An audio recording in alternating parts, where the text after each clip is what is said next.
관상이 남자든 여자든 뭐 천한 관상이 있고 좀 좋은 관상이 있고 그렇잖아요. 이보다 더 귀할 수 없는 여자의 관상에 대해서 이번에는 말씀드리도록 하겠습니다. 옛날로 얘기하자면 분명히 부유한 관상 내지는 귀한 관상은 존재한다는 겁니다.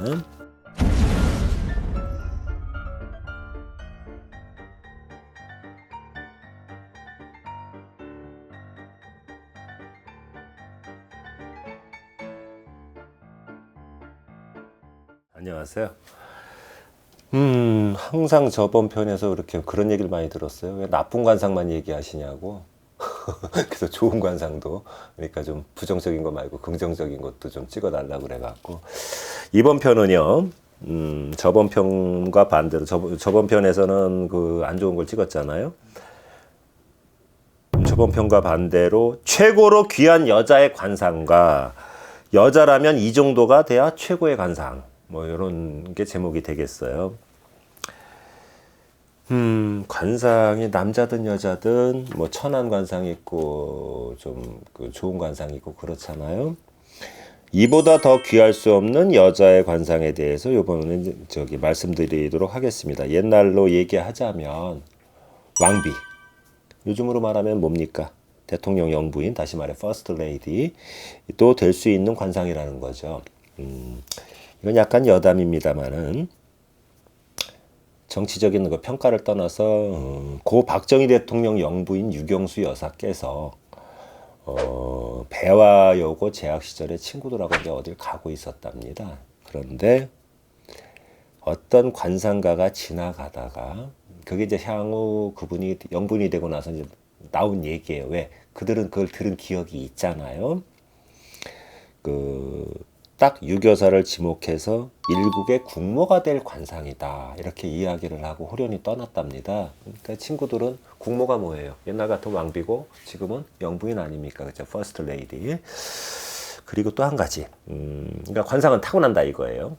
삼성그룹 창업자인 고 이병철 회장의 부인인 고 박두울 여사가 원래 그 친정도 부잣집이에요. 사실은 이병철 회장 원래 그 집안보다는 박두울 여사가 소위 말하는 지금으로 말하면 수행원이고 옛날로 말하면 좀 표현이 그런데 몸종까지 데리고 시집을 올 정도로 조금 더 부잣집이었답니다. 훨씬 15, 16세 되던 때에 절에서 그 시주를 나온 스님이 처녀는 앞으로 왕비 아니면 일국의 왕 못지않은 갑부를 만나서 그 안방마님이 될 관상을 갖고 태어났어 하고 얘기를 했대요.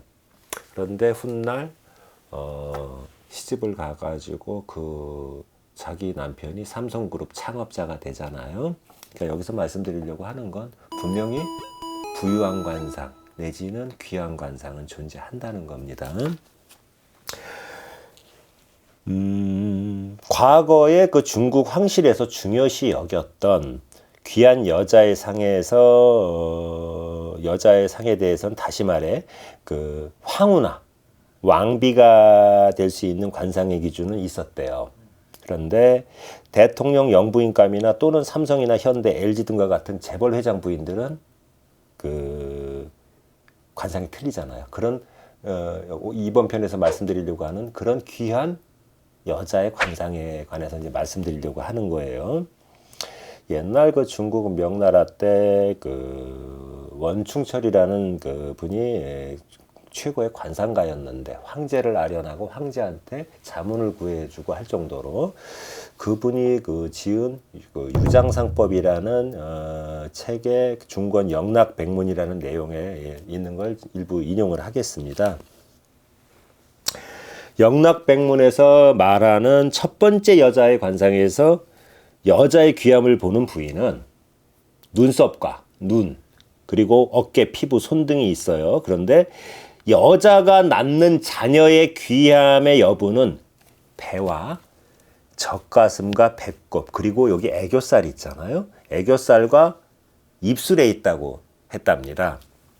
여자의 귀격은, 귀한 격은 바로 그 피부와 머릿결, 그리고 비단처럼 부드럽고 통통한 손과 발이 예, 그 대표적인 그 어떤 기준점이 된대요. 그러니까 쉽게 얘기해서 B쪽 꼬른발과 B쪽 꼬른 손등을 가진 사람은 천한 거예요. 통통해야 된다는 겁니다. 여자의 피부는 윤기가 있으면서 부드러워야 하고 손과 피부가 하얗고 그 다음에 적절히 통통하면서 윤기가 있어서 마치 비단이나 실크처럼 부드럽다면 반드시 귀함과 부위함을 다 갖고 났다. 이렇게 보는 겁니다. 그리고 여자의 관상에서 자녀의 귀함을 보는 자리는 바로 눈 밑 애교살 그리고 여자의 입술인 거예요. 그래서 애교살은 적절히 도톰하면서 이게 칙칙하지 않고 밝고 윤기가 있어야 하고요. 반대로 애교살이 꺼져 있다면 특히 남자아이를 못 낳는 거예요. 옛날에 그 남아 선호 사상 있지 않습니까? 이제 그런 거에 빗대어 봤을 때 그 확률은 적은 것이고 입술은 어린아이처럼 연하고 투명하게 붉어야 좋은 관상인 겁니다. 그래야 훌륭한 자식을 낳는 거예요. 그리고 두 번째, 귀한 여자는 절대로 기가 센 여자가 아니라는 거죠. 자비롭고 지혜가 충만된 여자여야 된다는 거예요. 하나의 예를 들자면 소위 말하는 뭐 고 이병철 삼성회장의 부인인 박도울 여사나 고 정주영 회장의 부인인 그 변중석 여사 같은 경우 최고의 재벌 부인이었잖아요. 근데 이런 얘기는 좀 뭐한데 남자들 돈 있으면 뭐해요? 여자 생기고 그러잖아요. 사이드로. 그런데 그래도 시기 질투 안 하고 그렇게 있어도 검소하게 살았고 나대지 않았다는 겁니다. 자, 삼성의 창업자 부인이나 현대 창업자 부인이 나댔다는 얘기 들어보신 적 있습니까? 귀한 여자는 드세지 않다 이겁니다. 그리고 반대로 여자의 상이 호랑이 상이라면 양기가 매우 세요. 그리고 드세요. 여자 얼굴이 네모진 여자는 특히 남자를 꺾는 거예요. 자기 주장만 내세우고. 그런 여자라면 고집과 아집과 욕심이 매우 강한 여자입니다. 한 사람 떠오르는 사람이 있는데. 저기 어디 당에 윤모 씨 네모공주. 묻자고요.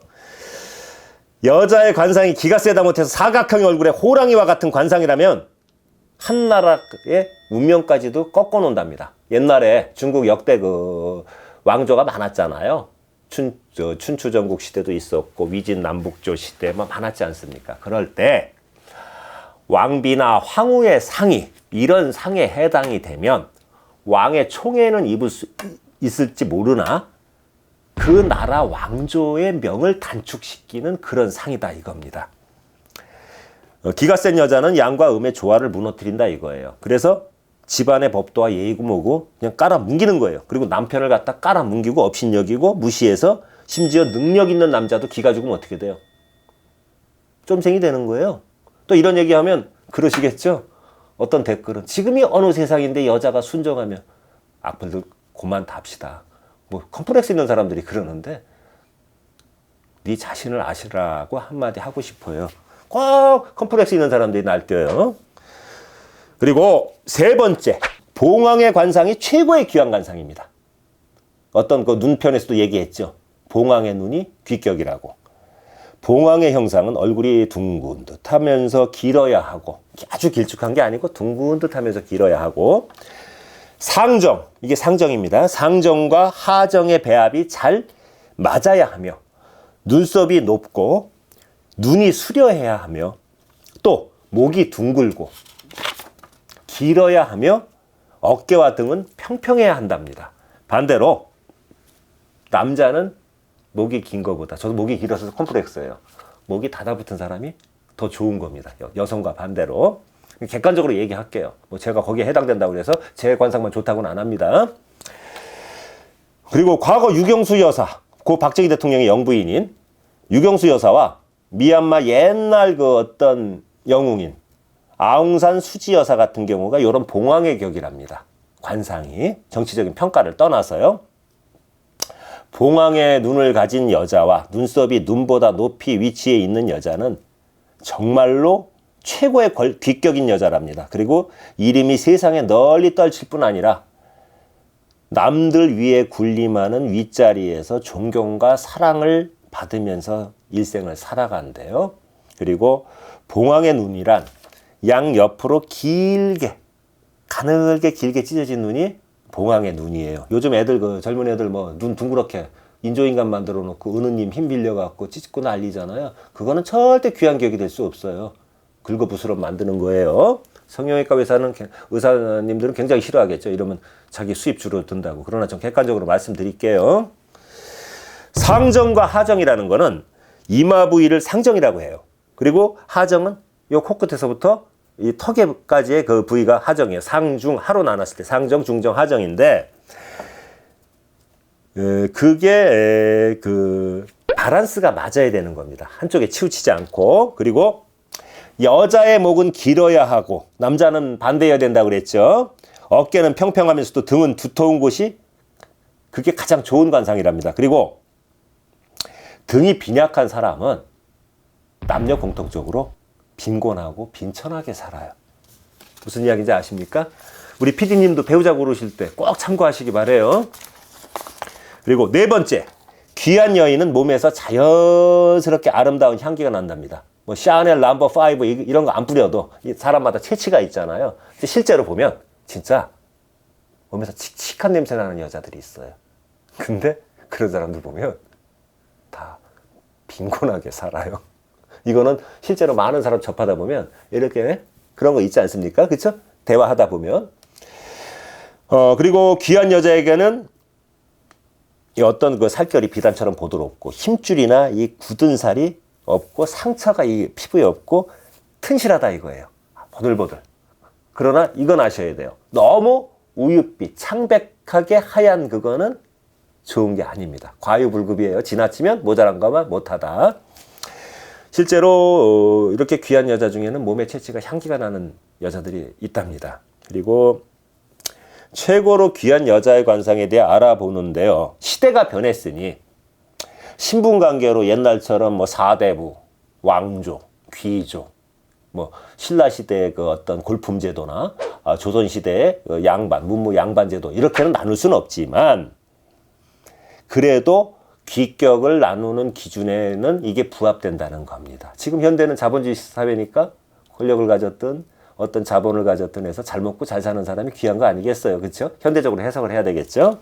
그리고 여기에 플러스해서 여자의 마음이 어질고 지혜와 덕을 함께 갖춘 여자가 최고의 그 어떤 관상과 플러스가 돼야 귀격이라는 겁니다. 그래서 이 자리를 빌어서 말씀드리고 싶은 거는 남자도 마찬가지고 여자도 서로 다 마찬가지겠지만 특히 남성들 같은 경우 여자를 귀격의 여자를 만나면 성공해요. 그리고 천하고 팔자 싸나운 천한 격의 여자를 만나면 하는 일마다 꼬여갖고 인생이 낭떠러지로 떨어집니다. 조금 있다가 제가 실제 상담 사례 2개를 내가 말씀을 해드릴게요. 용모가 단정하고 음성이 온화하고 그 음성에 울림이 있고 귀는 희고 밝으며 검으면 안 돼요. 두터워야 하고 머리카락은 까마귀 깃털처럼 윤이 나고 눈썹은 가지런해야 귀한 여자의 관상이랍니다. 그리고 눈동자가 안정되고 뱅뱅뱅 돌면 안 된다고요. 그리고 눈을 항상 바르게 쳐다봐야 하고 눈 이렇게 하는 거 내리까는 거 좋은 거 아닙니다. 그리고 이마는 둥글고 굴곡없고 단정하며 인중은 맑고 분명하고 목은 길고 이는 하얗고 맑으며 입술은 항시 붉어야 좋은 여자의 관상이랍니다. 그리고 손마디는 바르고 섬세하고 코는 옆으로 이렇게 퍼지진 않고 반드시 높게 서 있어야 귀격의 여자랍니다. 이런 기준에 맞춰가지고 사실 장가 가려면 어쩌면 100% 다 맞추려면 평생 노총각으로 늙어 죽을 수도 있어요. 그래서 적당히 맞추시기 바라고요. 실제 제가 상담 사례 중에서 제가 개인적으로 좋아하는 상이 있어요. 이성으로 좋아하는 게 아니고 많은 상담을 하다 보니까 두꺼비상. 어떤 그 두꺼비상의 K모 씨를 상담을 한 적이 있었어요. 그런데 나중에 친해졌는데 남편 사주하고 사진을 들이미는데 이분 돈복 없어요. 근데 이분은 본인 만나서 사업하고 잘 되지 않았습니까? 그랬더니 맞대요. 본인이 미안한 얘기지만 두꺼비상입니다. 그랬더니 나중엔 따님을 데리고 와서도 애기 두꺼비 데리고 왔다고 나중에 올 땐 작은 두꺼비예요. 그리고 딸이 인사를 하는 거예요. 그러니까 쉽게 얘기해서 두리뭉실하고 두꺼비상. 남자로 비유하면 우리 그 백종원 씨 아시죠? 그런 상이 두꺼비상이에요. 여성분이 그런 상을 가졌다면 어느 쪽으로 시집을 가든 그 복에 의해서 그 집이 가난한 집이라 하더라도 그 집이 일어납니다. 그런 분을 배우자감으로 고르시길 바래요. 잘 살고 싶으시다면. 뭐 섹시한 여자가 좋은 거 아닙니다. 그리고 또 한 아주 친한 손님이 계셔요. 한 2년 전에 57년 정유생 닭띠의 여성분이 오셨는데 따님하고 이제 오셨어요. 평소대로 오방기 뽑아보세요. 그리고 같이 보실 분, 남편 사주하고 사진을 탁 저한테 내주시는데 이 양반은 돈복 없어요. 사주에 재물이 이렇게 있는 사람 아닌데 그래 뭐 하십니까? 그때 사업한대요. 지금 뭐 회사를 2개나 한대요. 에이, 본인 복으로 사는 겁니다. 그분이 일은 열심히 할지 몰라도 본인 복으로 그분이 일어난 겁니다. 그랬더니 하시는 말씀이 웃어요. 깔깔대고 우리 그 사람 나 만날 때 불알 2쪽밖에 없었어요. 그냥 진짜 박봉의 셀러리맨이었는데 나 만나고 살면서 신혼 초기에 어디서 돈 조금 융통하고 해갖고 사업을 차렸는데 지금은 그래도 중견기업을 2개를 하는 그래도 기업가가 됐습니다. 이제 그 말씀을 하시면서 그때 이후로 친해졌어요. 왜? 너무나 꿰뚫어 봤기 때문에. 그러니까 여기서 말씀드리는 건 뭐냐면 이렇게 어떤 부유하고 귀한 여자의 관상을 가진 분을 만나면 그 같이 사는 남편도 삶이 업그레이드 된다는 겁니다. 그리고 끝으로 관상보다 더 중요한 게 뭐라 그랬습니까? 신상. 그렇죠. 모든 관상은 전체적인 그리고 균형과 조화가 더 중요하다고 봅니다. 어떤 분들 이래요. 어느 관상에 딱 관해서 얘기해 놓으면 관상이 이런데 그 사람은 잘 사는데요. 내 친구는 잘 사는데요. 아니요. 그렇다면 그 관상이 안 좋은 부분 이상으로 다른 부위의 관상이 그걸 상쇄시키고 남을 정도로 좋은 부분이 여러 군데 존재하는 거예요. 제발 좀 악플 좀 적당히 달아주세요. 그리고 시대가 변하고 아무리 변했다 해도 박복하고 천한 여자의 관상과 후덕하고 귀한 여자의 관상은 분명히 존재한다는 겁니다. 장가 가실 때 남성분들 연애하실 때 꼭 참고 삼아서 좋은 배필 구하시기 바랍니다.